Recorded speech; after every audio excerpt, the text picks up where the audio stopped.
জঙ্গলে প্রবেশ করেছে চোরা শিকারীরা, যার জন্যই জলদাপাড়া জঙ্গলে বাড়ানো হয়েছে নিরাপত্তা ব্যবস্থা। চলছে রুট মার্চ।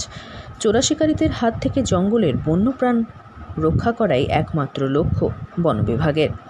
সমুদ্রপৃষ্ঠ থেকে 61 মিটার উচ্চতায় তোর্ষা নদীর তীরে অবস্থিত এই অভয়ারণ্য, যার সামগ্রিক আয়তন 141 বর্গ কিলোমিটার বলে জানা যায়। এটা আমরা আজকে জলদাপাড়া নর্থ রেঞ্জ এর পক্ষ থেকে আমরা রুট মার্চ করছি, পাবলিকদেরকে এটা অ্যাওয়ারনেস করাচ্ছি, তাকে এখানে কোনো বাইরের লোক এইসব জায়গাতে যদি ঘোরাফেরা করে তাহলে আমাদেরকে ইমিডিয়েট ওনারা আমাদেরকে খবরটা দিবে।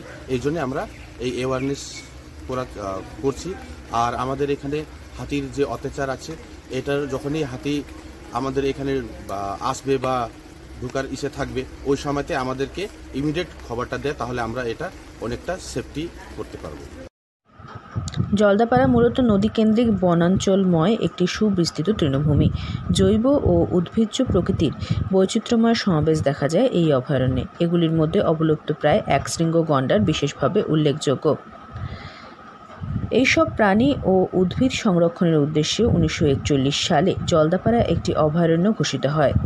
এই বনভূমি প্রধানত লম্বা এলিফ্যান্ট ঘাস বিশিষ্ট সাভানা অঞ্চল।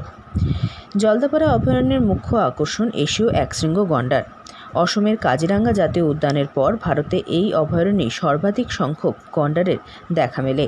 এই অভয়ারণ্যে বসবাসকারী অন্যান্য বন্যপ্রাণীগুলি হল বেঙ্গল টাইগার, হাতি, সম্বর হরিণ, মায়া হরিণ, চিতল হরিণ, হক ডিয়ার, বুনো শুয়োর ও গৌর। জলদাপাড়া বন বিভাগের পক্ষ থেকে জলদাপাড়া জাতীয় উদ্যান লাগোয়া বিভিন্ন বনবস্তিগুলোতে রুট মার্চ চালানো হচ্ছে। রীতিমতো স্নিফার ডগ দিয়ে বন দপ্তরের কর্মীরা রুট মার্চ চালাচ্ছেন। বন দপ্তরের আধিকারিক নির্মল এক্কা জানান, জনগণকে সচেতন করা হচ্ছে যাতে বাইরের কোনো লোক এলাকায় এলে বনবস্তিবাসীরা বন দপ্তরে খবর দেন। বর্ষা শুরু হলে চোরা শিকারীদের উপদ্রব বেড়ে যায়। বন্যপ্রাণ রক্ষা করতে সকলেই সদা সচেষ্ট। আলিপুরদুয়ার থেকে অনন্যা দের রিপোর্ট, লোকাল 18 বাংলা।